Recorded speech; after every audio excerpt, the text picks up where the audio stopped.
Good morning, everyone. Let's begin our morning with a chant, shall we?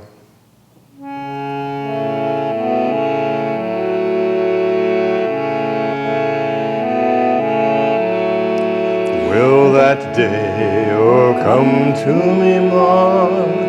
Will that day come to me, Ma? When sing, Mother dear, mine eyes will flow tears. When sing, Mother dear, mine eyes will flow tears. Wisdom's lotus will blossom forth, darkness will steal away. Wisdom's lotus will blossom forth, darkness will steal away. Steal away, steal away, steal away, Ma, steal away. Steal away, steal away, steal away, Ma, steal away. 1,000 Vedas do declare Divine Mothers everywhere. 1,000 Vedas do declare Divine Mothers everywhere. Sri Ram Prasad says Divine Mother everywhere stays.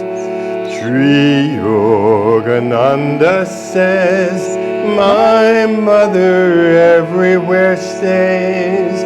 Blind eyes see them all, hiding everywhere. Blind eyes see them all, hiding everywhere.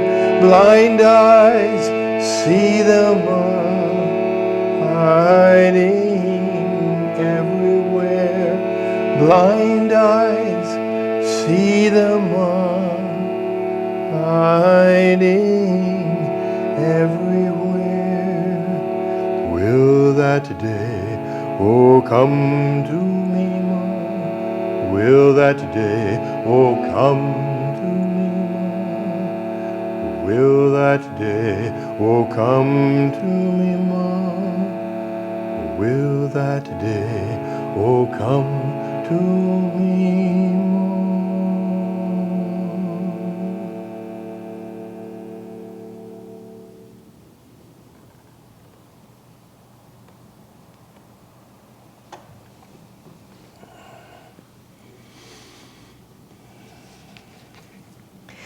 Good morning, everyone.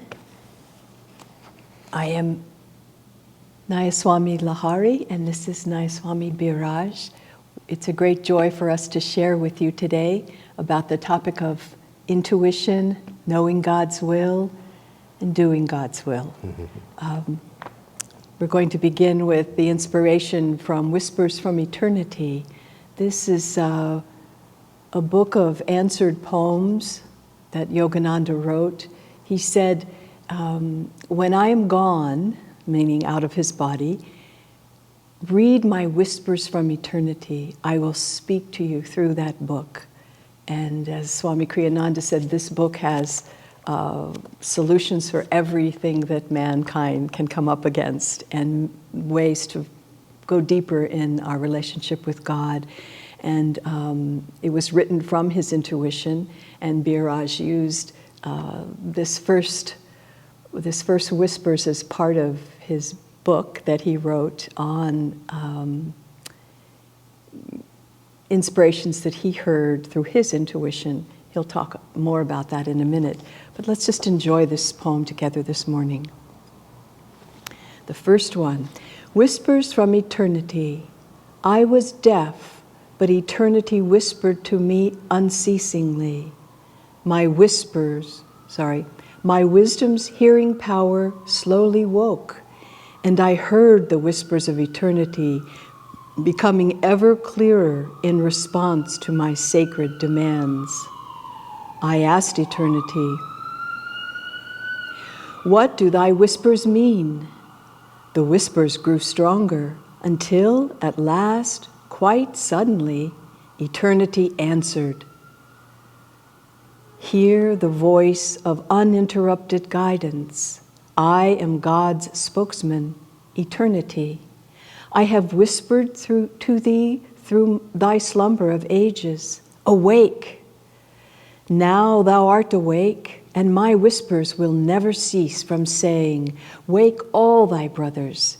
In sleeping minds everywhere, my whispers constantly work. Work thou with me through living, eternal whispers, that all may hear his voice. I replied to eternity, I will send whispers to all my sleeping brothers, saying, awake, get ready, come home to his perennial peace. And I will borrow thy voice, eternity, when my earthly voice can no more be heard. Then I will continue to utter through thee, oh, listen to his all-solacing soul whispers. I shall wait for all, uttering to them whispers, eternity. I shall wait for all, uttering to them eternity's whispers. As my countless human brothers, and also beasts and atom sparks, all slowly travel toward their own final freedom, their long train seeming endless, I will softly say through these whispers from eternity, awake, let us all together go home, following the whispered summons of his ever-calling voice.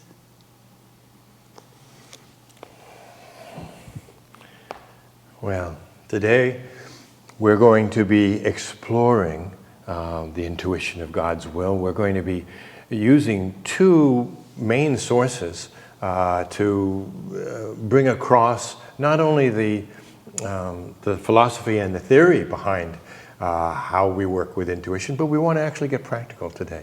And I hope this will work for you. The two main books that we're basing what we're doing on, one is Swami Kriyananda's Intuition for Starters.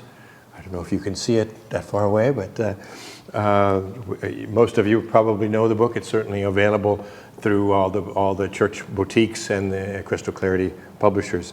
And then this new book, Our Heart Calls, Soul Answers, Communicating with Your Higher Self.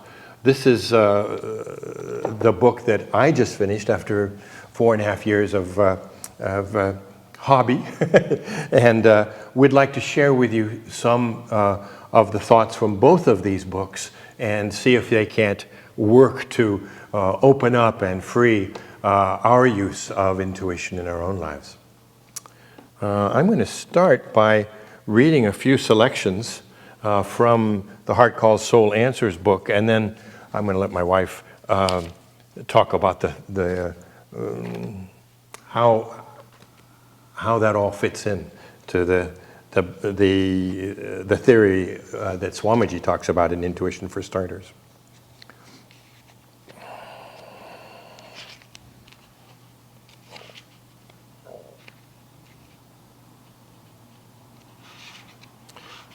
All right. This is the foreword that Asha added to the book, Asha Nayaswami. I'll just read a little bit of it. This is a book to be savored, not gulped. The consistent thread through these many decades that I collected all these journal writings has been a daily meditation practice, notebook close at hand, writing down the inspirations received. Many days it was ordinary journaling, Biraj says, but every so often something, more accurately someone, would take over, giving me words and wisdom greater than I could ever create on my own. Learning to discern, Asha continues, learning to discern among the many inner voices that clamor for our attention is one of the most important and most difficult arts that every person who sincerely seeks to be closer to God must master. The divine and the mundane compete for our attention. Desires, hopes, fears, regrets cloud our judgment. Gradually, though, if we persevere with sincere longing for truth, God speaks in a voice we learn to trust like no others.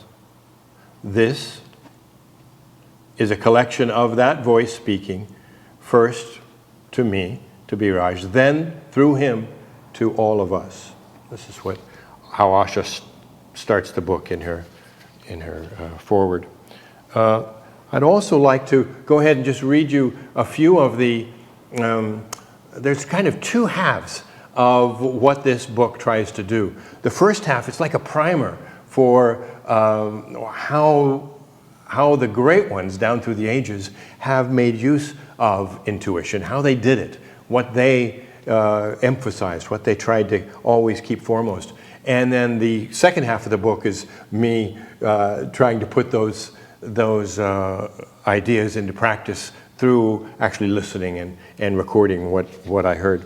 I'm going to read just a few of those, what the great ones said first. This first one is on page 27.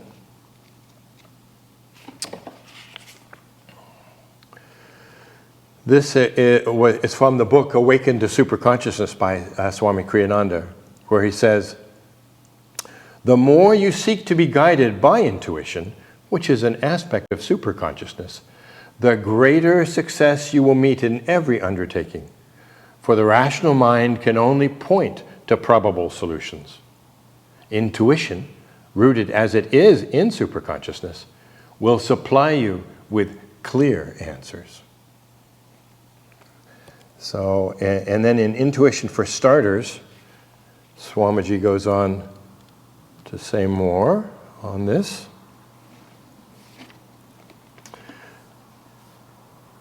"You can be sure that your guidance is wrong when you're too emotionally involved, because your desires have interfered with your ability to be clear and objective. The powerful emotional energy of our likes and dislikes is a strong force in overriding real intuition. If the heart's feelings are already biased by personal desires, then the outcome is predetermined." And then here's one that Yogananda adds to kind of set the tone for us. This one is in his very early writings in the Yagoda lessons, back in the 20s and 30s.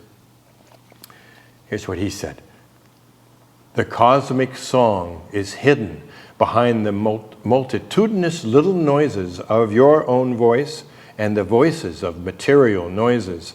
The still small voice is never silent, but it cannot be heard for the clamor drowning it." And one more. This one. No, I guess I'll do two more before I turn it over to my wife. This is one of the selections from my journal that tried to put these things into practice. This one was back in 2005. I always start by saying, "Dear Divine Ma, what do you want me to learn today? Your only job in life is to follow my will. Every other course will only bring you pain and suffering. Unlike humans, the animals don't add to their suffering by rebelling against my will. The tiger's dharma is to kill and eat, so no suffering comes to the tiger from those actions. People, on the other hand, are free to wander in directions counter to God's will, and those are the actions that bring us suffering." And then I ask, how can we know God's will? You know it even now. You know it because you are listening to my counsel. True, but so few try to hear the inner whispers or believe them when they do. Yes, even you. There have been times when you have ignored my whispers of intuition at your peril. Where do you think those calm, wise intuitions come from? It is my voice showing you the path that would actually work in your life. Don't you think that your life would go more smoothly if you followed my guidance? I'm going to turn it over to my wife now, see what she has to say about these various thoughts. Mm-hmm.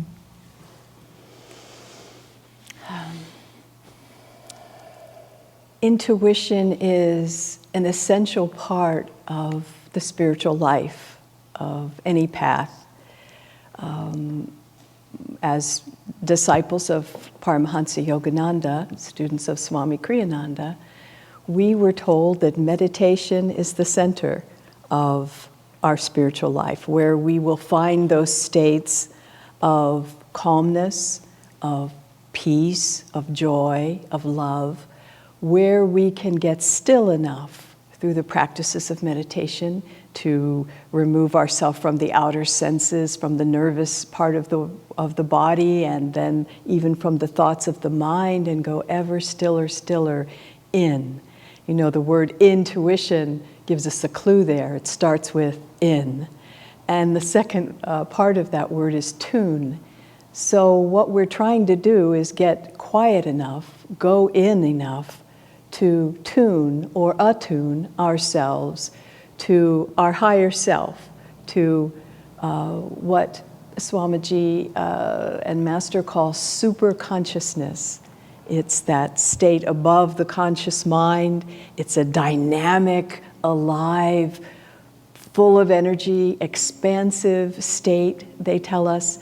It's the state that Yogananda writes about in the poem Samadhi. You know, we're all headed to that expanded state of super consciousness. And we need answers in our everyday life for problems that come up. And we don't always know what the right answer is. And sometimes nobody around us, even our wisest teachers that we know maybe, don't have the exact answer.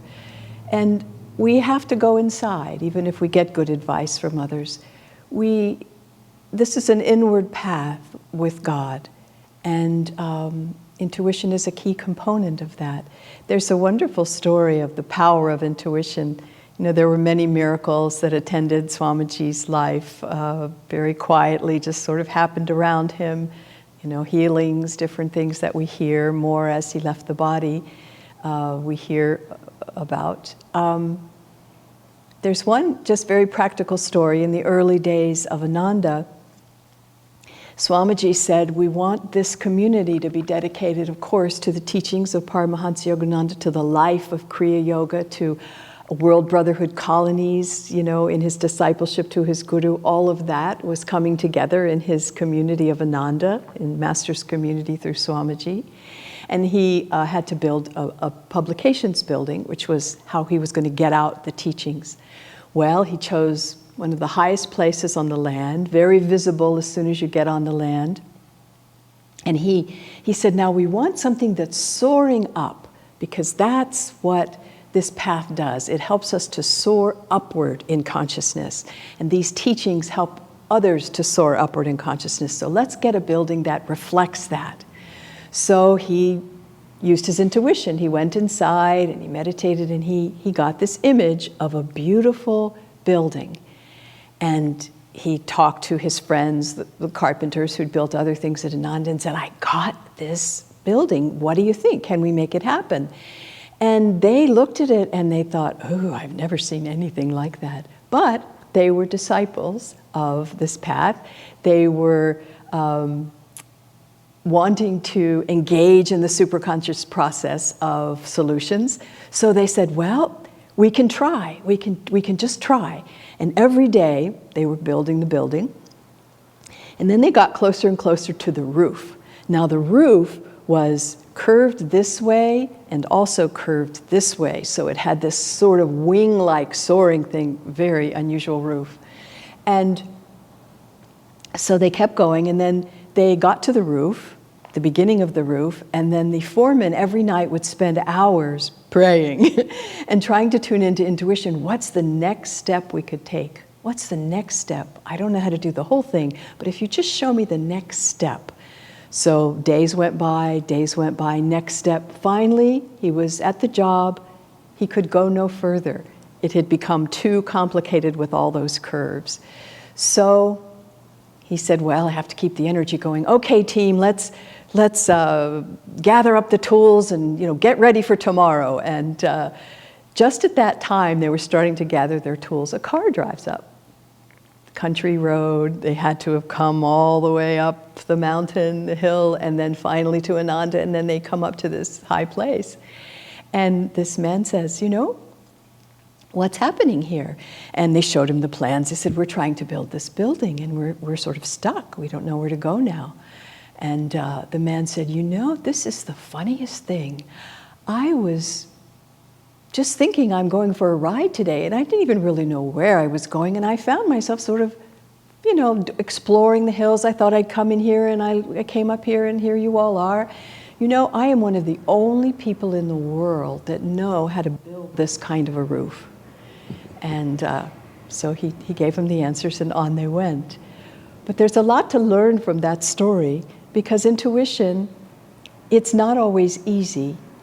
Not always easy for many reasons. It's well worth it, and I encourage everyone to try it in the little things first, and then bigger and bigger things.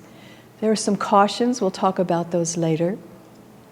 But what intuition is essentially is hearing, the still small voice that it speaks of in the Bible. And how do you hear that still voice?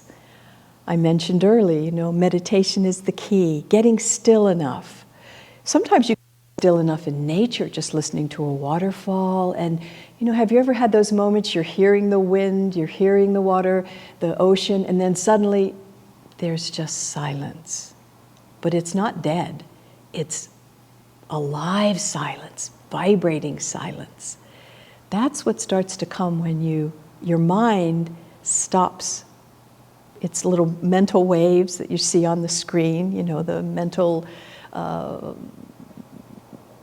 measurements of thought and synopsis and all that's going on. When all that is stilled, and even more importantly, when the heart's feelings are stilled. Because as Biraj mentioned, one of the obstacles to, a good meditation, and also certainly to hearing true intuition, is that our heart's feelings have to be stilled. If they're not stilled, dear God, should I, take a trip around the world right now, even though I'm supposed to take Raja Yoga next? Should I take a trip around the world? I've always wanted to go around the world. Wouldn't it be nice? I could see Paris. Let's see. Oh, you say yes? Oh, good. I wanted to go. That's good. I'm glad you agree. So you hedge your bet there a little bit on your desire side. And really, for true intuition, you really have to have no desire. That's not easy to do in a way, but it is easy to do. If you can go underneath the little fluctuations of the heart, underneath where there's a natural stillness always running in the silence and in the silence within. And when we spend a little time in there and offer up all the desires, God, I want to go around the world, but I want what's your will better than what I want. Guide me, tell me what is best for my soul. Then you listen with your heart open. And Biraj will guide through some practices here on how to do that. I don't know if I'm stealing the thunder to talk about here and here. No, go ahead. Okay. Swamiji says the best way, and Yogananda says as well, the best way to work with intuition and also with prayer is to hold what it is you want to know, to ask, right at the point between the eyebrows. It's the sending station, and it's the seat of superconsciousness. So we raise up our thoughts, our desires, our questions to the highest place we can. It's the highest, one of the highest places in our body, right here. And then we send it out to God. God, what should I do? What would you have me do? Can you help me in this way or that way? This is the sending station. So we send out whatever it is we're wanting God to respond to. Then we practice that quiet and listen in our heart. And this is one of those cases where I'll say, Don't do as I've done. The great ones say, do as I say now, which is you may get a very wonderful inspiration in your heart. You may feel great joy. You may feel it's totally selfless. You may feel this is exactly what God would want and tell you if He were here. You run it through the checks of what you know, all that you know, the highest that you know, and still you feel, yes, this is a good idea. And you're not there yet. Swami recommended, I was a person of ideas, and often I would act on my ideas because they felt like such good ideas, and I only wanted to serve God, but still there's refinement of what's really God's will for everyone in this situation. So Swami talks also about working with others in intuition, and it's very important for oneself, and especially when you're working with more than yourself, with others, to go tentatively with those inspirations, even if they feel greatly joyful and full of energy, and you're most sincere about only serving God in your idea. Tentatively take a step, and then listen. When you're working with others, tentatively offer an idea. Not as, I got this guidance from God and now obviously we're supposed to go forth. Well, if others don't understand that, they didn't have that feeling, they don't know if it's right or not, and they deserve to have their own free will in choosing whether it's right for them or not. So not to impose from some inspired thing that you feel is intuition, maybe it is true intuition, but to honor everyone's journey and their next steps. Swami said he would have a feeling that something was the really right way to go for the community, and he would come to a group of leaders and he would just casually say, what do you think if we might do this? And then be ready to hear how ready everybody else was. And he had a way of because we're not always ready to take a big step when even someone like Swamiji says, let's all go do this. He would bring the idea with lovely energy, what do you think if we do this? And then people would maybe not be ready, so they'd give all the reasons why it wasn't going to work. The idea would, sink like the proverbial lead balloon. And he'd wait a little while, and depending on when he thought it was time again, he'd come in the room again at another meeting and say, what do you think if we try this? Same idea. They'd heard it before, but he was saying it as if it was brand new because it was a new moment and they might be ready. So it's subtle. Intuition is a flow that changes moment to moment. And so moment to moment, we want to be tuning in. Should I turn left? Should I turn right? Should I keep going with that original idea? What's happening now? What's trying to happen now? So all these parts are about following intuition. Great. All right, I'd like to have you stand up at your house, wherever you're watching this. You don't actually have to. Well, I want to. But you're modeling well. It's Be true. engaged. And I want you to go get 3 things in your house. I want you to get some paper, 3 or 4 pieces of paper, or a little simple notebook would be fine. Your favorite pen or pencil, a couple of pencils if you're going to do pencils, and 1 photograph of either somebody from your altar, somebody that you particularly admire, or just a picture around your home of a special friend that you look up to. And I want you to go now, take the next 60 seconds and go get those 3 things and bring them back, okay?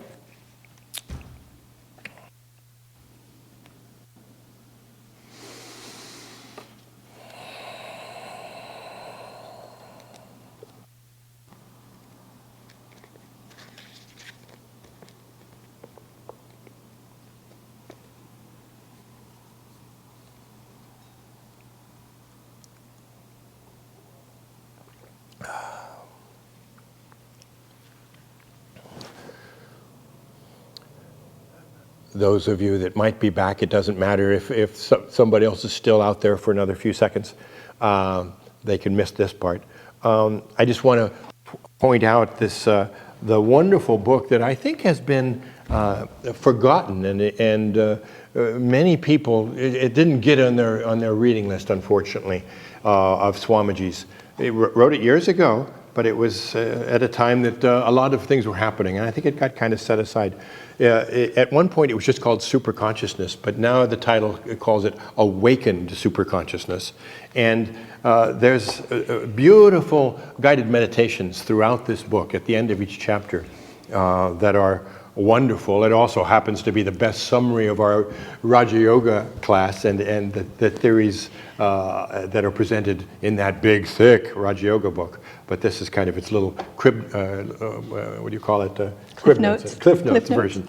But what I want to call your attention to today is the very last chapter. It isn't even really a chapter, it's just 2 or 3 pages. It's called Tuning In to Higher Guidance. So I think everyone should be back by now.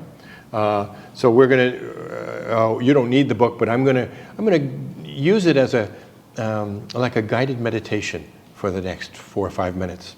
And I want to have you hear how Swamiji himself summarizes what he calls tuning in to higher guidance. This is just the last few pages of this wonderful book. And he doesn't say much about it. He doesn't put it in much context, but it's just a terrific resource. So, if you'll, you just put those things aside that you went to get from your house for now. We'll use them in a few minutes. And I want you just to take a few nice deep breaths with me.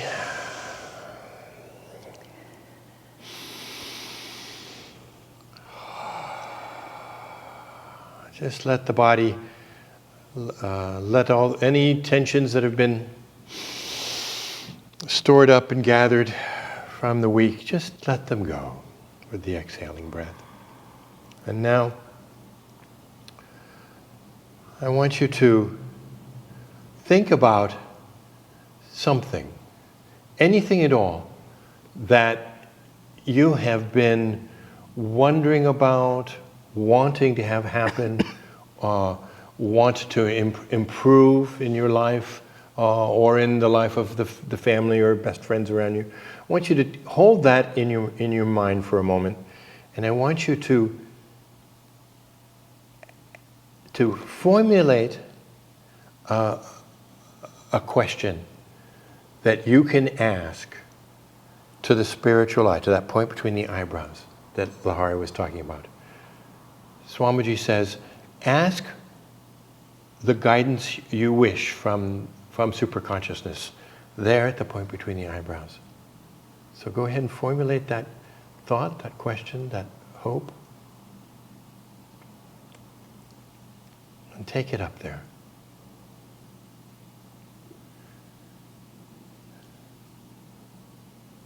Now once that thought, that desire, that hope is clearly expressed at the point between the eyebrows, now Swamiji says, wait for a response to that, the request you made to superconsciousness here. Wait now for a response here in your heart. Just take a few moments and listen in the heart to see if there's any response to what you requested.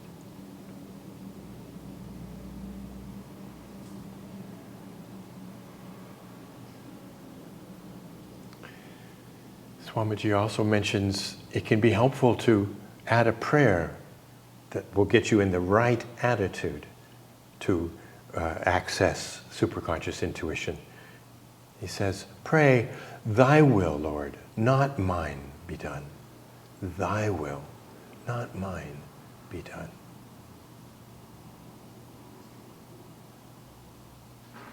It's not what we want in this situation, but what does superconsciousness want? What's trying to happen for the greater good?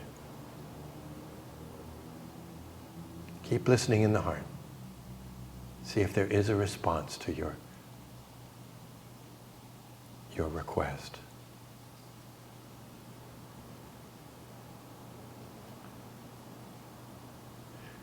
And then Swamiji goes on, if you get no response that you can ascertain, then he says, propose several alternatives, several alternative solutions, and propose them here at the Spiritual Eye. Well, what would be 2 or 3 things that could be done, that could happen, that might work to solve this problem, this situation that you've been requesting about? And then check in again with the heart to see if any one of those alternative solutions gets any special endorsement here.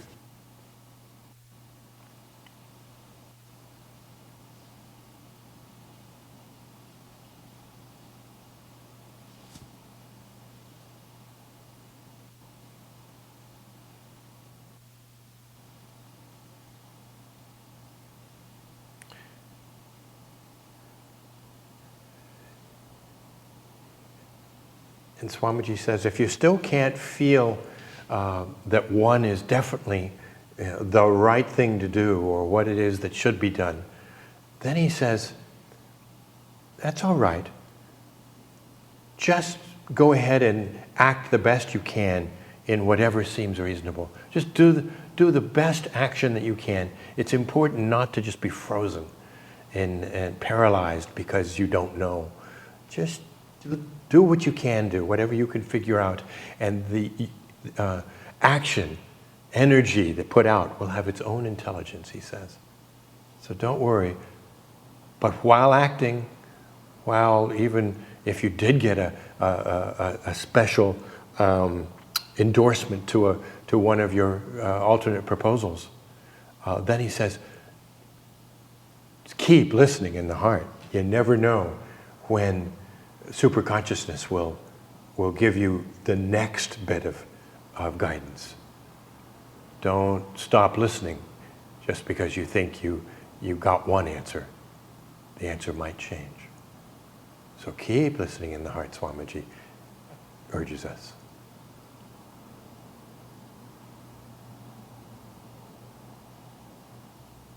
Okay.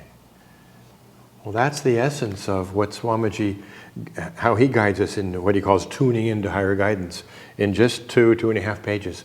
It's pretty remarkable what he gives us. What was I going to do next? Oh, yeah. Let's take that those things that you obtained from another part of your house. You've got that. You've got your writing paper, something you can write on. Let me give some to my wife, since I don't know that she found something good. And whatever you're going to write with. And now, what I want you to do, we're going to steal an idea, an activity that my good friend Bharat Cornell teaches in his Sharing Nature programs that are used worldwide for nature awareness. But they're the same. There are wonderful activities that help us tune in ways that we might not normally think to do. Since we're all indoors, we can't go out and what he would have said, interview a tree or interview an intricate, interesting bush. But I want you to interview that person that you brought from, that you admire, that special friend, or that person that you picked up from your altar.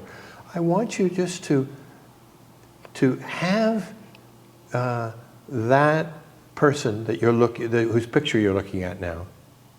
I want you to have them tell you what it is that is most important to them. If you could hear right now what it is that they were saying, what would they be saying to you? What would be their most important thoughts, their most important hopes, and also what it is that they think that you ought to know right now.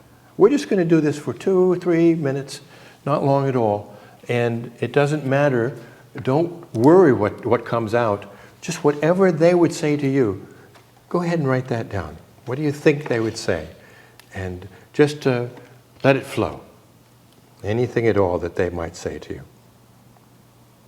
It doesn't have to be right or good or important or special. Just write down whatever you think they would say to you. What should you know right now?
Why don't you take about 30 more seconds, just whatever is still trying to finish up. Go ahead and jot it down.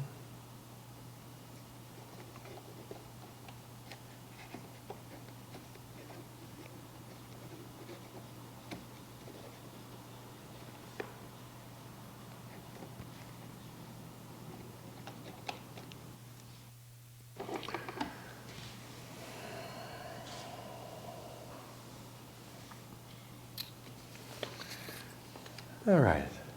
Well, that's really just a warm-up for the day. And if you happen to run into a situation where there wasn't anything that you heard that you could tell that they wanted to tell you, that's okay. They just weren't home. This first exercise, we'll try some others that'll help the process later. I want to read a few more of the little line guidances from the great ones, the masters who we collected in this book. This first one is also from Swami Kriyananda. This is also from the book Intuition for Starters that we've been emphasizing. And here's what he said about this process of opening up to intuition and how to really tell whether you can rely on what you're hearing.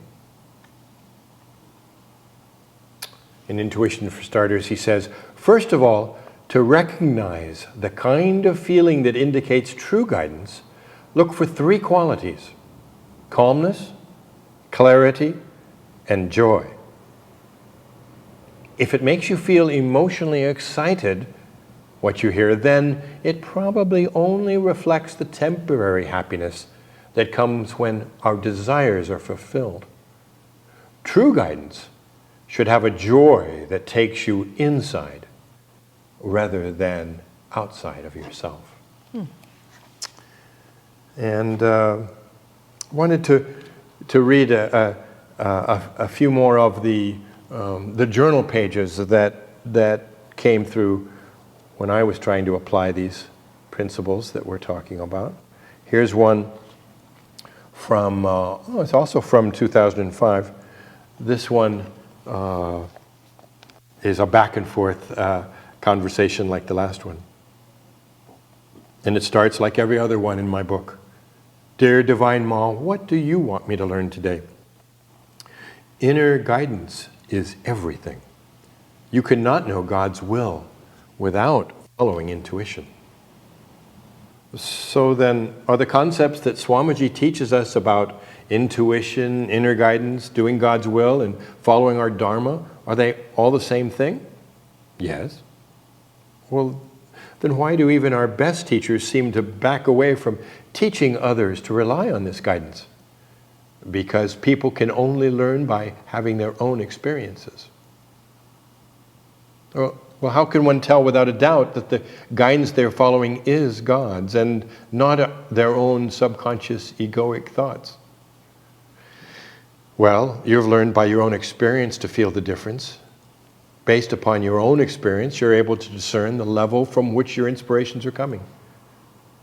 But how can we teach that skill to others? Teach them to listen sensitively, as Swamiji taught. Help others to learn to calm their heart and listen with impartial feeling. If people could learn to do this, the world would be a better place. Let me share one more that came that touches on some of these ideas.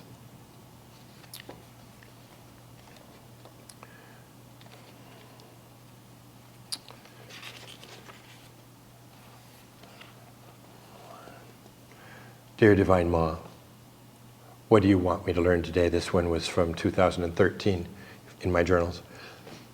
The true gauge of your life's worth is not your accomplishments, it's joy. If you are receiving joy, not merely pleasure, but true joy from the service that you are giving to the world, then you can know for certain that you are in Dharma, that you are living in the right way. Joy is the divine barometer. Whenever your joy increases, it means that more of God is flowing through you. I believe that you want as much of God flowing through into you as you can bear. Mm-hmm.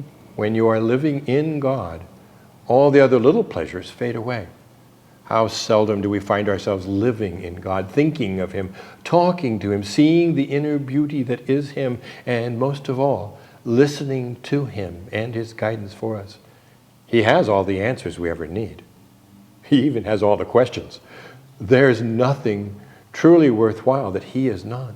In fact, there is nothing that He is not. Try to find a spot or a corner or an activity or a person where God is not present. It can't be done. In truth, He is omnipresent. I'm going to turn this over to your thoughts, sweetie. Lovely.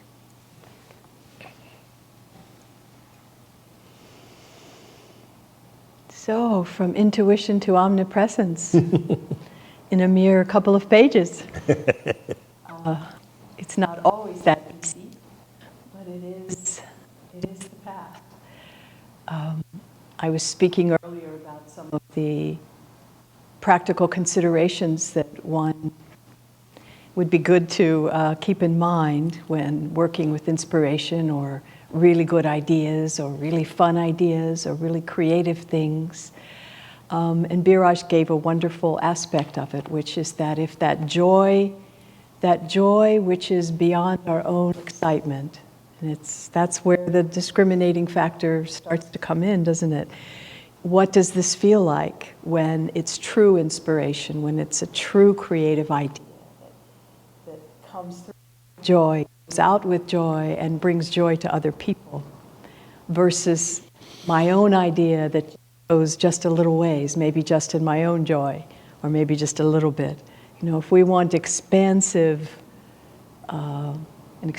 opportunities to see God, to serve God, to let His joy flow out of us, then we want to be sure.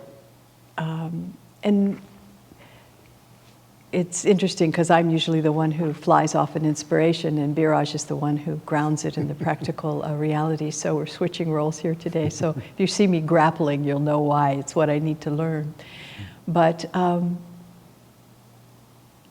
the practical aspects, again, I was speaking earlier, but to continue, to have some really good friends that you know are maybe a little bit above you on the spiritual life, or a little more experienced, or a little wiser, a little more discriminating, someone that you feel their wisdom will help you. If you have an idea that has the potential of changing your life and changing a lot of good things, check in with them. See if it runs, what their feedback is as a third person objective. Try and find someone who's not involved. Because sometimes if people are involved, they have their own. Someone who's not involved in the situation. We've often found this. We've served in centers all around the world. It's been our karma and our blessing and our tapasya and our, maybe we don't learn about stuff. We have to keep trying in new places. But whatever it is, we've had the great blessing of living in many Ananda centers around the world. And the funny thing about communities and centers and spiritual works that people have to work together, it's that people are there. And the thing about people is most of us aren't perfect. So things come up. And in some of my situations when I was early on the path, I would be in a little bubble of service somewhere, and we'd have our team and everybody be doing, and then somebody would break off with a big karma and something else would happen. And I would just feel upset in my heart. I would just feel very restless, and I want to do something, and I would feel discontent and worried sometimes. I would be worried. Remember once I went to Swami when someone's karma was breaking, off the charts, off the planet, and I just started in with, Swamiji, I'm concerned. And he said, well, don't worry. Actually, what he said, he had a way of liking to tease us sometimes with just the very things that would tease us, not to take ourselves too seriously. So I grew up in the age of Betty Friedan, Gloria Steinem, women's rights, and the inequalities and blah, blah, blah, all of that. So I grew up in that. A lot of my reading was that. So he chose, and he's from another generation, Swamiji was. So he looks at me and he goes, well, don't you worry your pretty little head about it. And, coming from Swamiji, I couldn't say, well, what about Betty Friedan and Gloria Steinem? I don't have a pretty little head. Of course, I did have a little head, my brain was smaller than that. But mainly his message was, don't worry about it. Don't worry. Because another time he said, well, be of good cheer, that we have that choice not to worry about things that are going on around us. But I digress slightly to how intuition plays in working with people going around the world. These were things that you might talk about. You decided it might be useful, only if you want. Yes, that's what it was. Thank you for the point. So we would be in what I came to learn is I called these, when I could finally, get out of the emotional thing, sit back, have a good meditation, or be on another assignment, whatever it took for me to have that distanced, objective view of things. I realized that they're like tempests in little teapots. They're just little tempests in teapots. And God has a very large tea party going on. And there's one little tiny child's, miniature cup here with a tempest going around. It really isn't that big a deal. But sometimes it seems like a big deal. So what we would do is we would come back from whatever assignment we were on, and usually we would stay until we just couldn't hardly, walk anymore. So we would come back teasing that we were like the fife and drum team, with bandages around our head and our arms and, broken legs. So we'd limp literally into the company of Jyotish and Devi. We would make a little tea appointment every couple of years or so.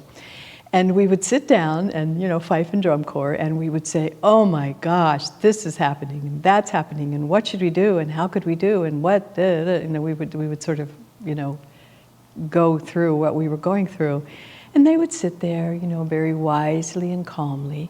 And before we went, we would always try and have a possible solution or an idea about how to be in solution consciousness and what we might be able to contribute. So we didn't just go to dump, we went to find an answer, and so in the process of finding the answer, we said things that were going on. But then we'd say, well, what do you think about this? What do you think about that? Just completely offering it up, like we don't have to do any of it, but this has come to us as an idea. And they would give us a little bit of counsel, usually just for us, not about, how the world or anything big in front of me, and they're trying to grow closer to God. So how can I, help them find the solution for their next step, really? Because it's always about next steps. So we found that supremely helpful, because we could then walk away and meditate on it. Not that anybody at Ananda ever wanted us or wants us to follow their will. We're all trying to follow God's will. And I love what Yogananda said about God's will. Early on, I would see, many people think they're doing God's will, and they're all doing different things in the world. How does that work? What's wrong with this picture? Why is this not working? And then the concept of Dharma came into my understanding. I began to explore and began to understand a little bit about what Dharma is. And I thought, that's what I will hold on to. Because I don't always know, the world doesn't seem to know, or who knows. But my Guru knows, God knows, and what I need to find, if I'm going to understand what's going on around here, is Dharma, which is righteous duty. It's righteousness. And so I would have ideas about Dharma, and I would run them by other people and get corrected and get advice, and it was a big part for me. And I read in the autobiography one of the first pages, and it was the most simple definition of Dharma that I'd ever heard, and it hit my heart as being the best kind of truth that I could receive. And that is, Dharma aims at the happiness of all creatures. So then I felt, that's what Dharma is. And I could feel the blessing of God in that form of Dharma, because it means the happiness of all creatures. It aims there. And so it's not his, you have to, take sides or choose right, left. You don't have to choose. You can't choose, really.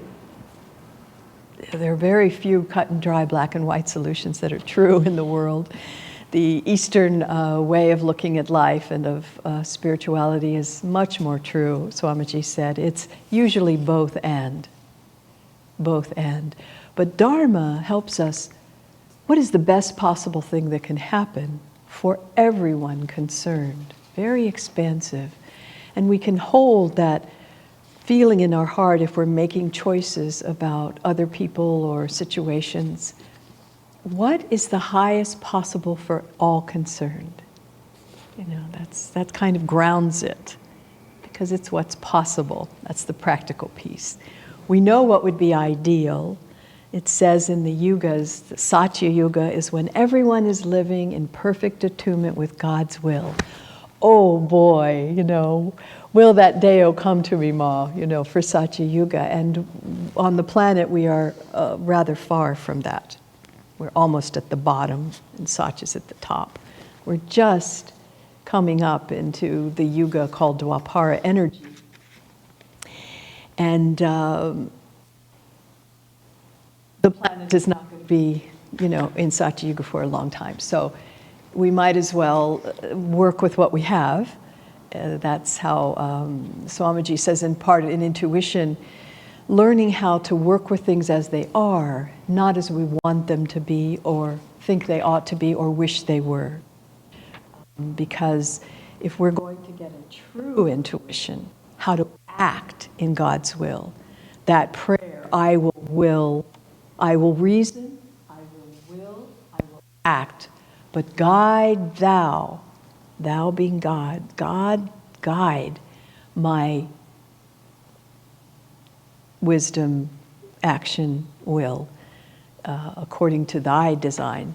So it's always on the path of really, people often say it's like walking a tightrope with weights on. You know, it's delicate. It's very delicate to attune ourselves moment to moment to what is God's will. But when we're in the flow of God's will, we know it. You know, it's that intuition that comes when you are feeling very free, unbound by anything, anyone, and you're just open to God, and then something comes to you, and you feel this great joy and expansion. And if you act in that spirit, you're acting in intuition. You don't have to know the words of it. It's a flow of energy and the Spirit of God that moves through us. And yes, we have to check it with possibilities and practicalities and others and readiness. But the more we live in that flow of God's joy and expansion and generosity and love, the better chance we have of tuning into His will, you know, who is all those things, that love and joy, beyond our own little part of it. And I got the sign. Beautiful. I wanted to just show you briefly, I've been sort of collecting over the last few years a number of authors who particularly have tried to put into practice these principles in what they put down on paper. And it's been quite fun to find how many people even consciously talk about this process. I'm sure it's affected many more than those who actually even talk about it. But let me just put into your minds the reminder. I'm sure many of these you know well. One is by Frank Laubach, Letters from a Modern Mystic. Has many different covers, obviously, but this has been a great inspiration to me on learning to just have an ongoing, continual conversation being guided by the divine. Brother Lawrence, Practicing the Presence of God, has been another one of those, a man who just understood that all of life should be a conversation with the superconscious, whatever you choose to call that. Here's one kind of a book that's been around a long time, as have those, but I don't know how many people in this day and age are still reading it. But I think it's a lovely example of this. It was by an author named Helen Greaves. She and her partner were nuns, and one of them passed to the other side, and Helen herself was tuning in and felt that she got guidance, and it's called Testimony of Light. Gorgeous description of tuning in and what can happen. The old classic, 600-700 years old, of Thomas A. Kempis by The Imitation of Christ has many examples of this kind of jotting down what we tune into and what was accessed.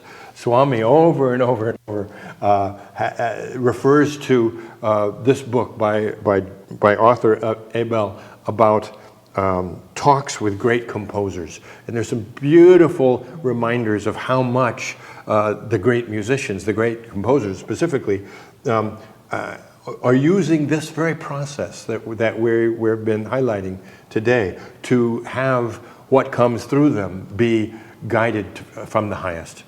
Just as Swami himself said all of his music was written that way. And then there's a famous, out there in the world, I don't know that it's read as much by people in the Ananda camp, if you will. But Conversations with God by Neale Donald Walsch is another example of that. It's a little more earthy, a little more of the world, but Swami himself had lecture tours where he would connect with and overlap with Neale Donald Walsch. And of course,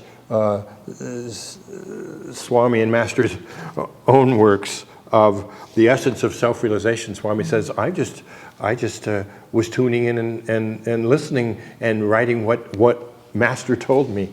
And the essence of the Bhagavad Gita. These are really just examples of Swami tuning in to exactly what we're talking about and just choosing to write down what came to him. Anyway, just a reminder, lots of people have been using the pen as a means to capture what does higher guidance bring through. And I just have to say that basically you don't have to be a saint for this kind of thing to happen. Certainly Neale Donald Walsch would never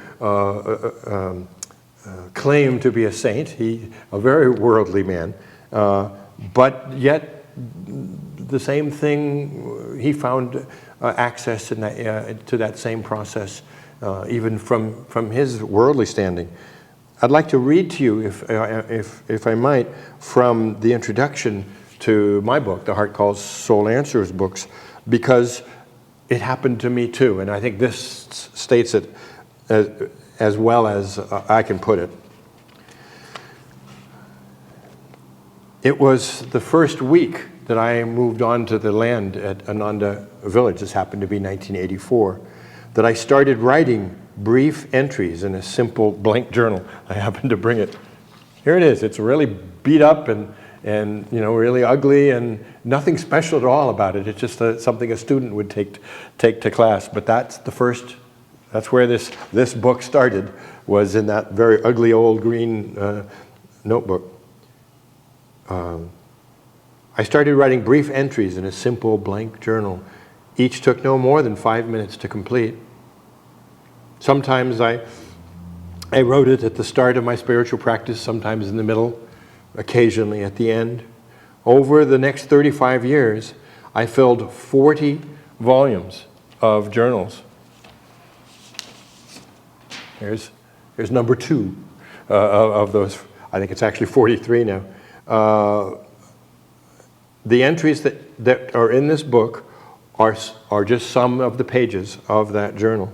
And each of the entries in my journals always began the same way, as I mentioned earlier. Dear Divine Ma. I would actually write it with letters. WDYWMTLT, which simply meant, what do you want me to learn today? It wasn't always easy. There were times that complete nonsense came out as I was writing onto the page, ego-filled statements that in time I realized were simply reflections of my own subconscious mind. At other times, statements of surprising wisdom popped out onto the page. At first, I couldn't easily tell the difference. In time, however, I began to realize that when the subconscious stuff came out, it felt one way. And when one of those moments of wisdom appeared, it felt quite differently. Tuning into that difference allowed me to stop giving energy when the subconscious stuff was trying to grab my attention, and I learned to turn my back on that stream of consciousness right in the middle of a sentence of thought. And I learned from my own experience that that feeling wasn't going to lead to any entry that would prove useful. And then I would just wait until that other voice would fill the vacuum. In time, it always did.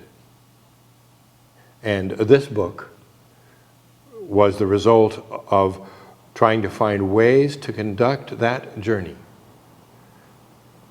for myself and hopefully for others like you. Let's see. let me read a few more of the entries. These are mostly going to be from the wise guys, as I sometimes like to call them. This first one is from a sermon that Asha gave, but she was quoting Swamiji.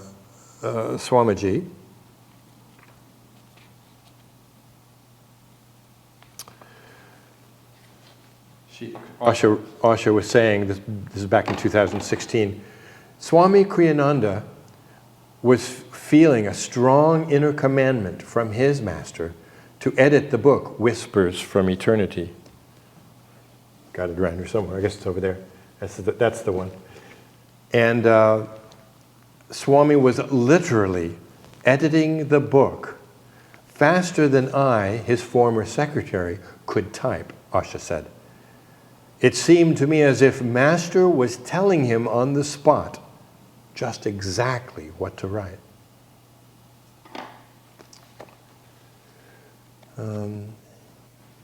Here's something also from a sermon, but this one was a sermon that Swami himself gave down here in Palo Alto, in this temple. And here's what he said back in 2000. In working with the book, The Essence of Self-Realization, I could actually hear Master's voice in my mind talking and completing these sentences. Now, I can't ask you to believe it.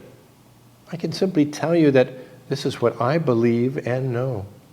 But it was so.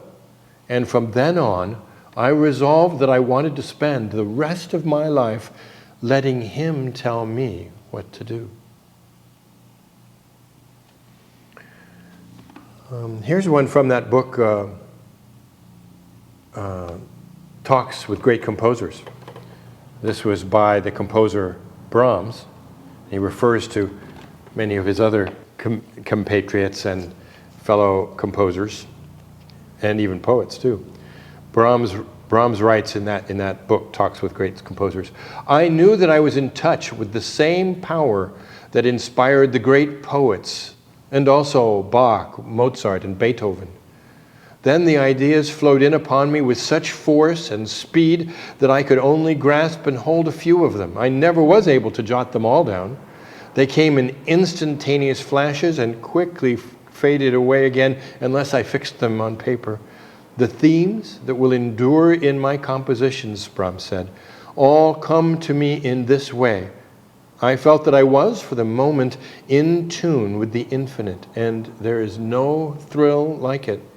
Those, quote, visitations of my celestial patroness, unquote, to quote Milton, are my most precious memories. Johannes Brahms. And we'll do one more. This is from that lovely little book by Frank Laubach, Letters by a Modern Mystic.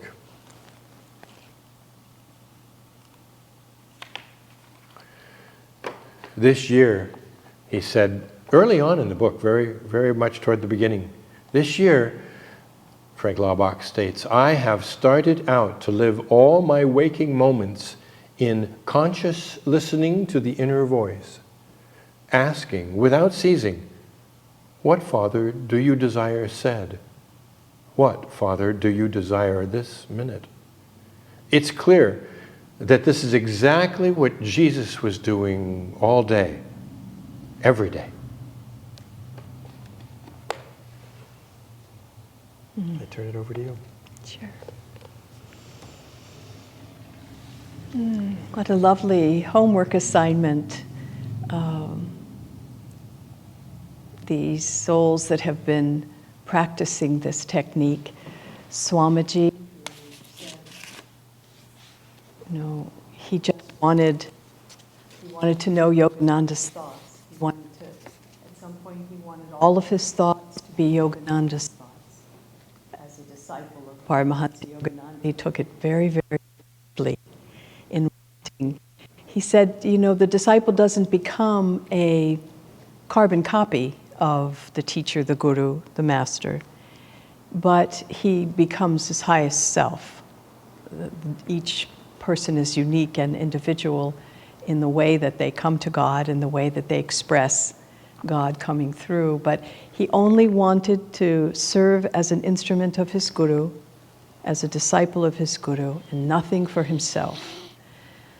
And in that process came 400 pieces of music, 140-something books, 8 still growing spiritual communities. All that by attuning ever more sensitively, ever more deeply, ever more in the moment. I love the techniques that, who is the one that did Lord Jesus Christ, have mercy on my soul? That's the Russian. the Russian Orthodox monks. There was a Russian Orthodox monk who wanted to get closer to God, and he said, well, I don't know, I'm just a simple monk. I'm wandering around, I'm going from church to church, and so what can I do to help myself get closer? So he started doing and then became this practice of, Lord Jesus Christ, with the inhale, have mercy on my soul. Lord Jesus Christ, have mercy on my soul. And he said he started watching what happened around him. Miracles were happening, people felt blessed, things just opened up for him, everything was taken care of. He attributed it to this practice of giving everything to God, moment to moment. We have a technique that Yogananda gave to everyone who came to him called Hong Sa. And I've been practicing lately. We're sheltering in place. We have extra time. We're sort of semi-retired, almost on the bench. But we still like to engage. But I've taken more and more the practice of Hong Sa, just in whatever I'm doing, just letting it run in my brain. And that's I am He. I am Spirit. I am Spirit. And it's often the most simple practices that people say they feel God's presence coming. We sit in meditation, we don't do difficult things, we don't do complicated things, but they help the mind calm and to feel the presence of God, to practice the presence of God. And then we're more able, moment to moment, not just in the meditation room, but moment to moment, what do you want, God? Let me give this to you, God. Be with me, God. It's an ongoing conversation, and the more we have it, of course, like any relationship, the more we're developing that closeness. Swamiji said, in working as he did, asking Master to guide every single thing, he would be at the keyboard, he would say, composing something. And the compositions just sort of came to him as a young person. They were already starting. He'd just hear music from probably incarnations of music in his soul. But he would sit at his little keyboard and he would say, well, I think it's this note. And he'd hold every note, he said, up to the point between the eyebrows. That's remarkable in a composition. You think it just goes. Sometimes they would just come as whole melodies, but he would hold it up. Is this what you want? Is this right? Our friend Bharat, Joseph Cornell, who wrote books about children in nature games, nature education for children and adults, very famous author and very popular in the world of nature education for good reason. Beautiful books, beautiful exercises he offers. When he was composing those books, he sat in a little room, he had a little meditation room, just a tiny little structure there, one tiny little room. And he would take out his meditation board, listening to Om, and he would listen to Om. He would focus here at the point between the eyebrows. He'd get an idea. He'd put down the board, he'd write the idea, then he'd go back.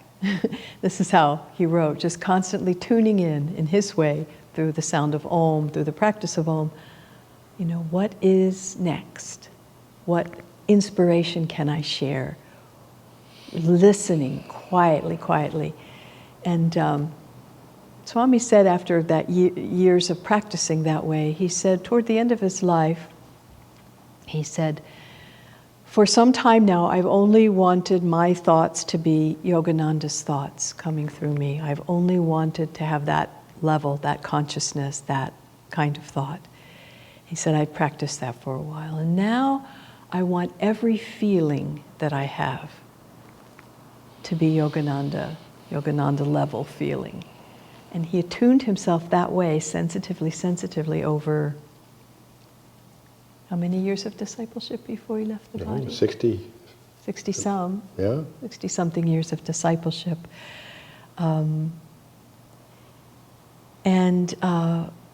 He spoke, toward the end of his life.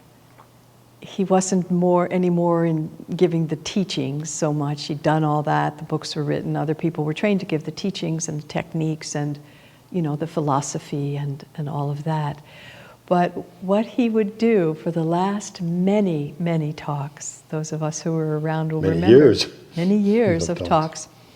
He would come out to a stage that had many, many people, some public, some had been with him for, decades and decades. And he would say, I went into a bookstore and I found Autobiography of a Yogi. And I read that book and it moved me so that I took the next possible bus, nonstop, as fast as I could go to LA to meet Yogananda. He got to meet him, unusually so, given how new he was, but he expressed his sincere desire and prayed and was humble, and the door opened and he was able to meet Yogananda. First thing he said, this is a Western trained, I won't say scholar, but man of great intellect, great learning, great knowledge, great creativity, passed through all the academic tests with flying colors, and a man of love of art and sensitivity. And the very first word, this was in 1949. Well, 48, I guess. 48. 1948, after reading that one book, he said, I want to be your disciple. And he didn't even, from reading the book, he kind of got a sense of what it meant, but he would never have thought to be somebody's disciple, to make his will under somebody else's will. That was not something he was at all interested in doing. But when he read the greatness, he could feel and intuit. His intuition was working. He could feel the depth of that soul of Yogananda coming through the book. And it was enough to move him beyond his personality, background, anything of his ego beyond, and just to feel moved and inspired to say, I want to be your disciple.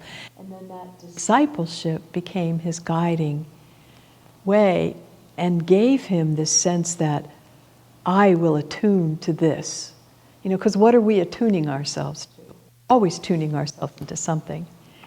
And as Biraj had somewhere, am I going to steal your Dhyana line? No, go ahead. Dhyana. It's a great line. It's worth a great repeating. line. One of our beautiful teachers who is one of the leaders in India, one of the leaders of the work there, and Kriya Charya, and helping things get started and move along. And she had a great way of has a great way of talking to people. And she stood up once and she said, okay, you're out there, you're having these feelings, these problems, these difficulties and all of this, and these thoughts are coming to your mind, and I just want to know, what channel are you listening to? I'm listening to the channel, of the gurus. I'm listening to my guru, and I'm listening to the silence within, and I'm listening to the higher superconscious. That's where I'm attuning myself to. I'm lifting up to that. What are you listening to? Well, there's the news, there's rock music, there's a lot of things to listen to.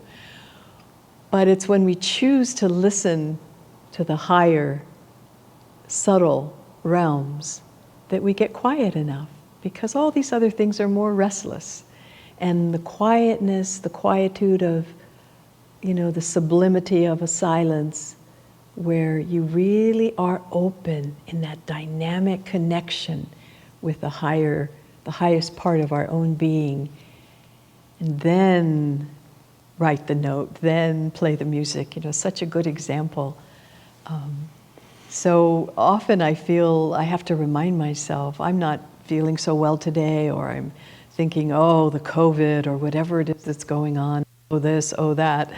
What channel am I listening to? The channel that's worry, and it's on a lower level. And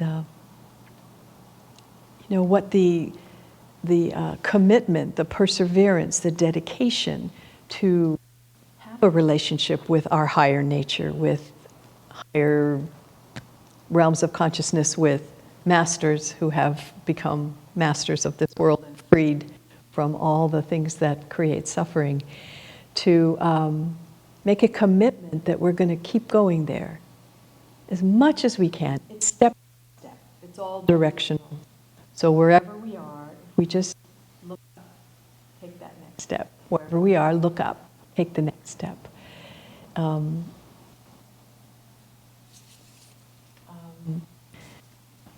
loved what Biraj said about the composer. Which composer was hearing? He couldn't barely catch the words. Brahms. That so much inspiration and so much music was coming that he couldn't hold it. He could only capture a little bit of it. It teases that reality of, we think of infinity. There's an infinity of inspiration, an infinity of power. And Swami Kriyananda, in a talk he gave about intuition and doing God's will, he started it out with a very good saying, something from the Bible. As many as received him, to them gave he the power to become the sons of God. And Swamiji stressed that word power, which I found very interesting.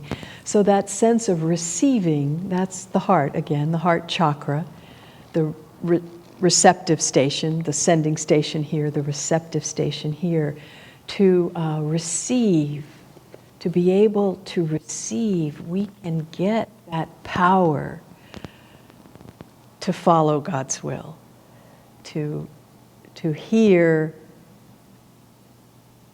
is an act of will, dedication, yes, but also surrender, sensitive surrender, so that our own conversation of our own little life is not going on. The tempest and the teapots are put away. All that so that we can just be still enough, be still and know. The Bible also says, be still and know that I am God. And to as many as received him. And the example of Swami Kriyananda's life, he continued to receive the consciousness of his master, of Paramhansa Yogananda. He kept himself open. He kept his energy moving, like Biraj says, you have to act on these intuitions that come, at least a little bit. Testing it, it's delicate. You have to run and stop and listen, and run and stop and listen. You can't just listen, because you fall asleep. I mean, how many of us can just stay awake without some action? We have to act. We have to do. We have to give God a chance for the energy to flow through us. Then he can guide it better. And so action is such an important part of it. Now, Biraj is going to read more, or tell us more. I'm going to do both. Both. I'd like to start with a few more of the wise teachers of our path. Here's Swamiji in the book Meditation for Starters. The direct way to attune ourselves to superconsciousness is by meditation. The essential attitude of correct meditation is one of listening. The difference between prayer and meditation is that in prayer we talk to God, whereas in meditation we listen for his answer. Isn't that beautiful?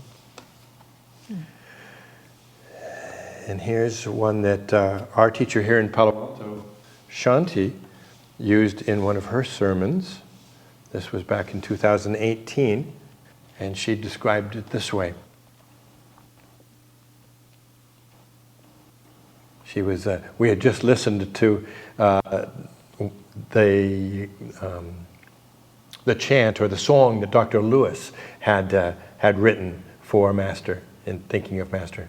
How sweet the sound of Om, its Master's voice I hear. In all pervading silence he whispers, I am here. Dr. Lewis wrote that song, Shanti says, from a place of pure expanded consciousness. That's how that came to him. When he had attuned himself to the divine, he could hear the whisper in his heart. The same way that God will speak to us if we are quiet enough, if we get still enough to hear it. Shanti at one of her Sunday sermons. And here's one again from Frank Laubach. Letters from a Modern Mystic, learning to really practice the presence within. And he said, everybody can learn to hold God, and when God is ready to speak, the fresh thoughts of heaven will flow in like a crystal spring.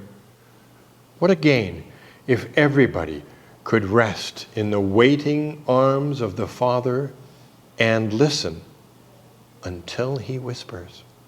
Mm-hmm. Frank Laubach. And then our own Guru, in the book that Ananda collected for us all, they call it How to Be Happy All the Time. This is one of those sayings in that book from our Guru Paramhansa Yogananda. Pray to God, mostly in your own words of love and yearning, not in the borrowed language of others. Never cease to keep up your prayers to God until he answers you. Bumps. Well, I just want to give you a few of the kind of guidelines that I have learned to that were helpful. I probably discovered them mostly by trial and error, a lot of error, a little bit of trial, but I found that these principles, when I'm trying to not only capture but not only access but capture in writing any of these superconscious thoughts that can be made available to us, I found that there are some principles that ended up being true. Now, I don't know that I knew them all early on. I'm sure I didn't. In fact, there's a beautiful little book. Most of you don't know about this one. This is probably the only one that most of you wouldn't know about. But just to be complete, I finally found somebody who had written about this process in a non-sectarian, non-specifically yogic way. She just writes about these principles of how to capture the intuitive thoughts and put them down on paper in some lovely and universal ways. It's called Writing the Divine. The author is Sarah Wiseman, I think she says her name. She has a number of books out, but I think this is by far the best and the most accessible for us on our path. But she makes some good points, I think, about how if you want to choose to try to not only capture some of these whispers from eternity, but get them down on paper. These are some of the things she points out as being helpful. For one thing, it's okay, she says, to feel like you're just writing to yourself. That's all right. And for a while, she says that you probably will start by having a lot of personal ranting and raving, just spewing out the misery of your life or things like that.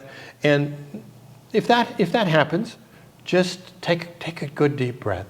Just stop, take a good deep breath, and wait. Just like I had said in that last journal entry, wait patiently for the loving voice of the divine to to arrive. And you may think that you're actually making this stuff up, and at first we probably are. Or as I stated in my introduction, you end up just having a lot of junk come up. And so whether it's junk coming up from the subconscious or whether you're making it up, that's all right. As long as you're writing, the process is getting started and you're priming the pump. And don't judge what it is that gets down as you're starting to write, because just having the pen move is useful to show an openness, to show a willingness to listen. And just begin writing down what you hear. And Sarah in her little guidebook says, use a soft gaze. Don't be concentrating on your pen, or certainly don't be concentrating and trying to understand what it is you're writing. Just write. Just let it flow.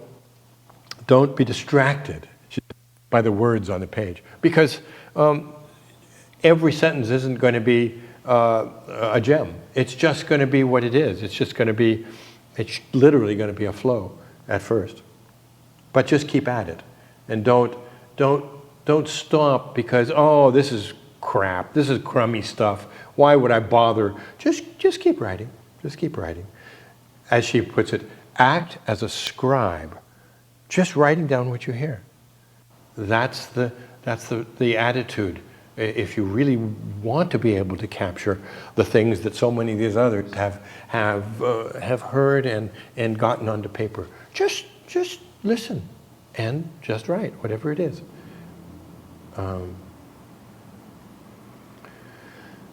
Now,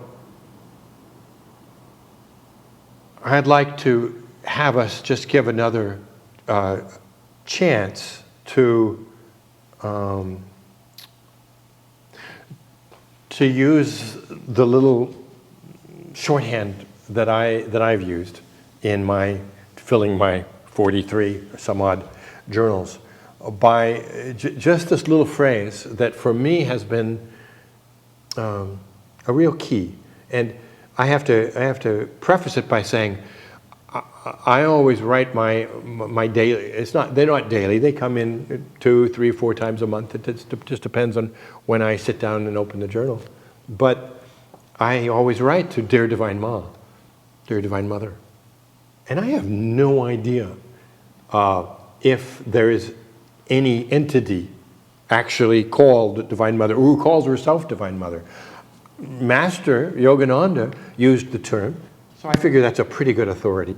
But I have no independent way of verifying that there's somebody with that name that's listening to and responding to my little pleas as I write my first few sentences in my journal. But I find it a very useful shorthand, because whatever it is that is available to guide us, whatever the super consciousness is filled with, they don't seem to care what names we call them, because we call them different names all over the globe. And yet there are people from Rumi to Moses to Neil Donald Walsh all over the globe who use different names but still seem to get responses. So that's just the name as a shorthand that I put there. And I just do that, those simple letters. I couldn't even, I'd have to write them to be able, I don't have the letters memorized, I just write them. But it meaning, Dear Divine Ma, what do you want me to learn today? And I'd like you to just take the next 5 minutes, 7 minutes, and I want you just to try.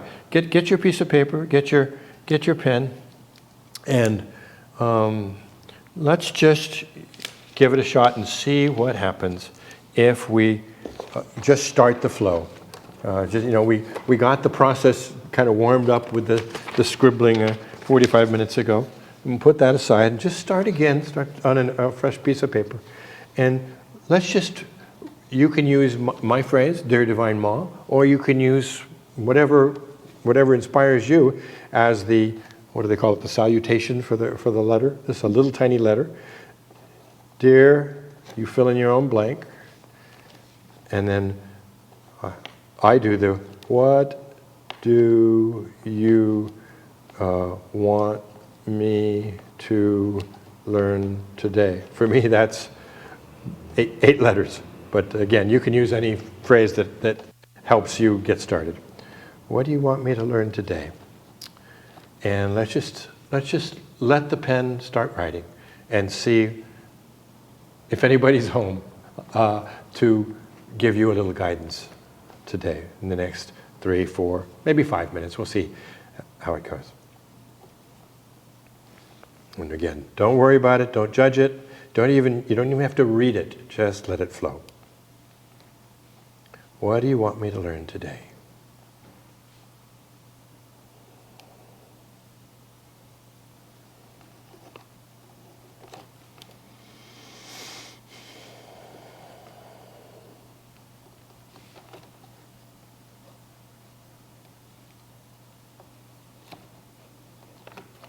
What do they want to answer back to you?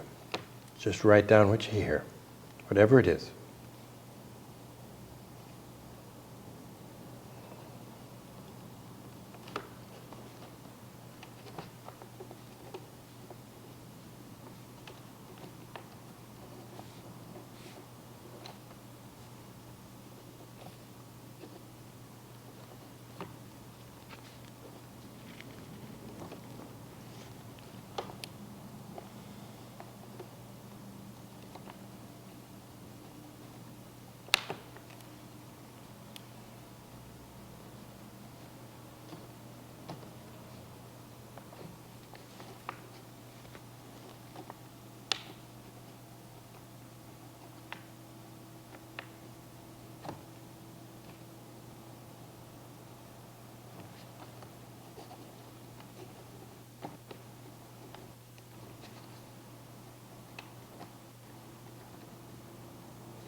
Give yourself another minute or so, whatever wants to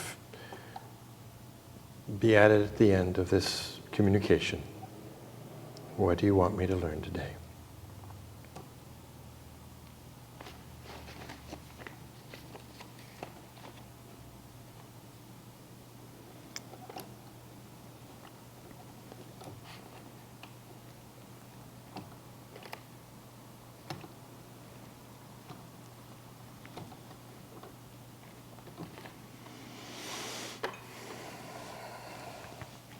When you're done, just put your pen down and let's just close our eyes and sit quietly. Just not so much tuning into the content of what just came but more to the vibration, to the feel.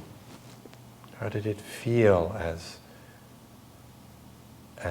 the writing was being captured? What's the vibration of what was coming through? What vibration does it leave you with?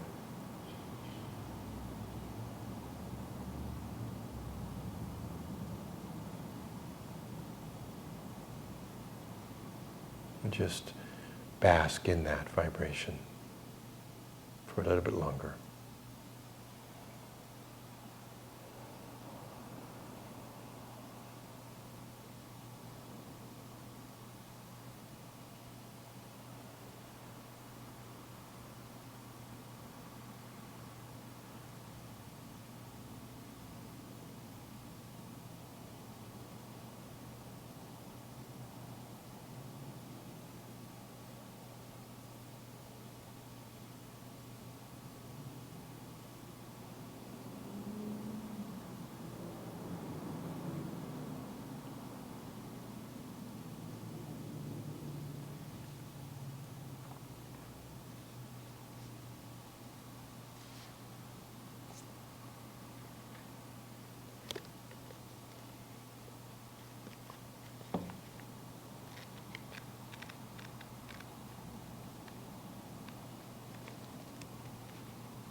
One last page from the journals in the book. This happens to be, it got written in 2014. Dear Divine Ma, what do you want me to learn today? It's time to stop worrying what others might want, to divert your attention from the things you are doing that they might want to divert your attention. You need to be doing what you do best. No, even more than that is needed. You need to be doing my will alone. There's nothing worth doing that is outside of my will. But how can I ensure that it's your will that I'm following and not my own self-will? Raising your attention to me and then listening in the heart is your way to know my will. Yes, but that isn't a method that many will access. How can others know your will? Each must find his or her own way. Some will find me through my answers to their prayers, some through quiet intuition, some by watching what actually works and following that. Well, that last way seems like a suspect way to discern truth. Well, it's not foolproof, but it does lead many over time in the right direction. If the universe doesn't support what they're doing, inevitably it won't work in the long run. Oh, but what suffering it brings them in the short run. Yes, yours is a much surer way, talking to me, asking for my guidance, and listening for my answers in the heart. This is how answered prayer works. But even that too has its drawbacks. Many hear what they want to hear. It isn't always easy for people to discern true guidance, is it?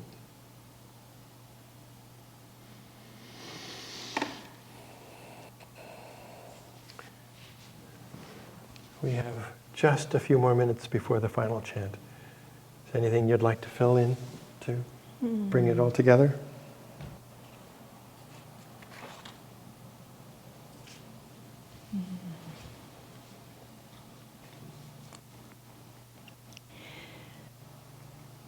Come back to what you were reading that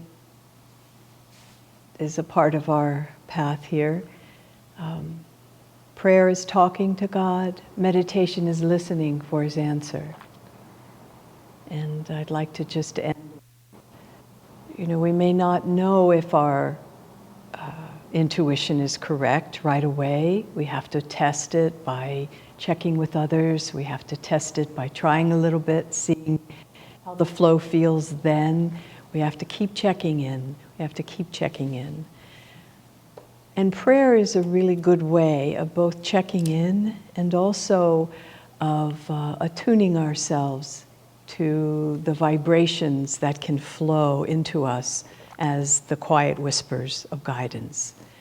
Prayer is half of the conversation, and it's an important half, because prayer is, we start from where we are, whatever mess of pottage we find ourselves in the moment, or whatever sincere aspirations we're in, or whatever creative endeavor, we find ourselves where we are. We come before God just as we are. And prayer is a lovely little bridge. It starts the conversation. Dear Divine Mother, Biraj started all of his entries. And for us to start our practice of intuition, of journaling with, Dear God, highest consciousness, dear infinite light, dear. What is dear to us is all the aspects of God in every religion: light, love, sound, wisdom, calmness, power, all the things we want, we have in God, and God's trying to give us as much as we can handle. And so we start out with, Dear God, help me, show me, teach me, guide me. And that's the attitude of attuning ourselves, the attitude of humility. We don't know all the answers, even if we think we do. Sometimes, especially if we think we do. We've gotten ourselves in the way. One thing about people who have good intuition, a lot of the time, is, Swami mentions in the book, there's a danger in that. If you are often true in your intuition and other people start thinking, oh, they have a good intuition, let's follow them, it can get a little bit of a box that Swami said for a while, he was really good at, people would say, I'm going to have a baby, do you think it's a boy or a girl? His friends. And he'd sort of tune in for saying, well, I think it's a girl. Just sort of light, friendship kind of thing. And after 12 times, and he was always right, everybody wanted to come to him and say, Swami, what's my baby going to be? And they were really depending on his answer. And he realized, no, I'm not going there. I'm not going to be the one who always says, he said, because what if I'm wrong? They would have gone out and bought all the clothes for a girl, and then it turns out to be a boy, or he just didn't want that box. And he said for other people too, it can be a danger, because you start thinking of yourself as, I am a person who has intuition, and people should listen to me because I have intuition. And you have to watch there. I, me, that's starting to cloud the sky of clear intuition. Because anything we get proud of, right, that's starting to block God's free reign to say whatever, to guide however God wants the guidance to come. So we have to keep our egos out of it, and that's not always easy, but it's easier if you just pray, Dear God, you show me, and you let that open space be there. Then it comes in, and then here's the last part that for me has been some of the trickiest. That great thing called nishkam karma, which is action without attachment to the fruits of action.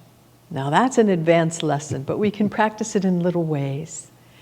We had a great opportunity to practice it with a project we worked on in Pune to start the first community on land with buildings and all of that. And in India? In India, outside of Pune. And we really thought it was going to be a certain thing, a certain way in the physical plane, where it's going to manifest in a certain way. And it just, got cut so that the manifestation was no more happening and it was not going to finish. And it was very challenging to say, okay, God, we sincerely followed your will. You wanted community. We knew that was true. We knew it's a good thing. We did our best to try it. And it happened, not in the way we thought. It happened in the people, through the people who were there while we were trying to make it a big community for others. There was a core group. Now that core group is leading much of the work in India. So it's still happening, but not in the way we thought and the way we were getting very engaged in and our energy towards. So it's difficult to, right away I could see the lesson here is nishkam karma. I studied the teachings, I know.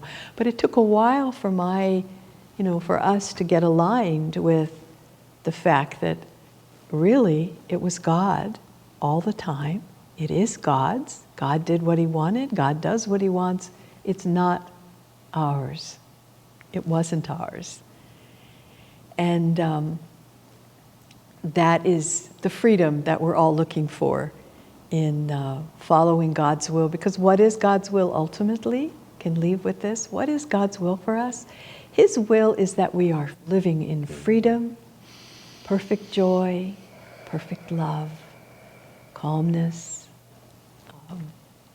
manifesting His power as it is our dharma and destiny to do. That's what God's will is for us. And all the things we do, including listening, is all just a way for God to have His will happen for our highest happiness, highest joy, and perfect freedom. So now we have a chant we get to end with. What chant is it? Find out. I will.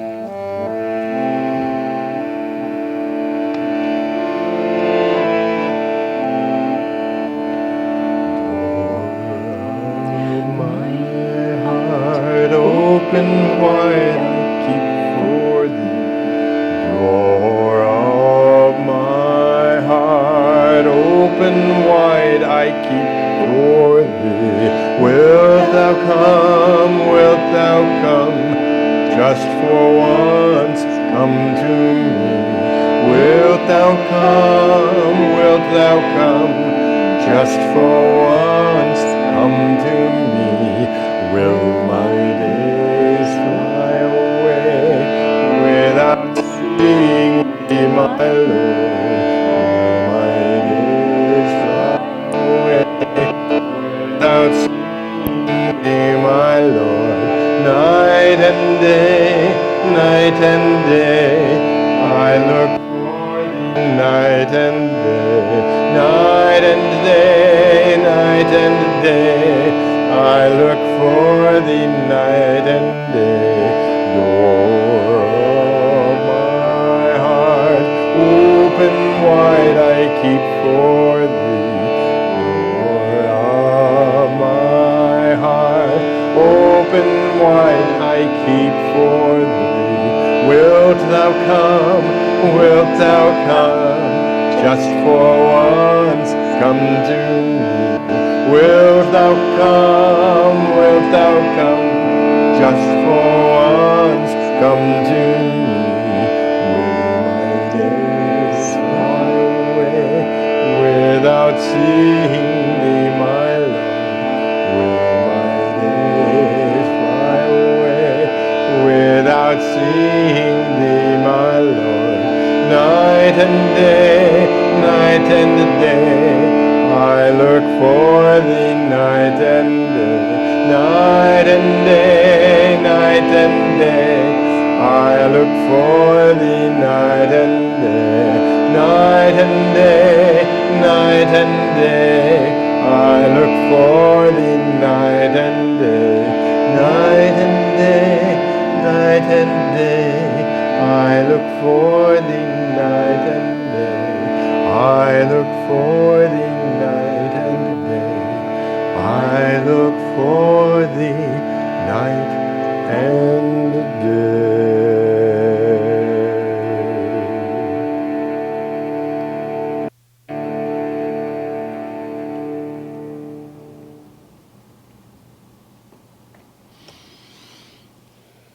Thank you for joining us on this search, this journey of looking for God's will. May God and Guru bless us all.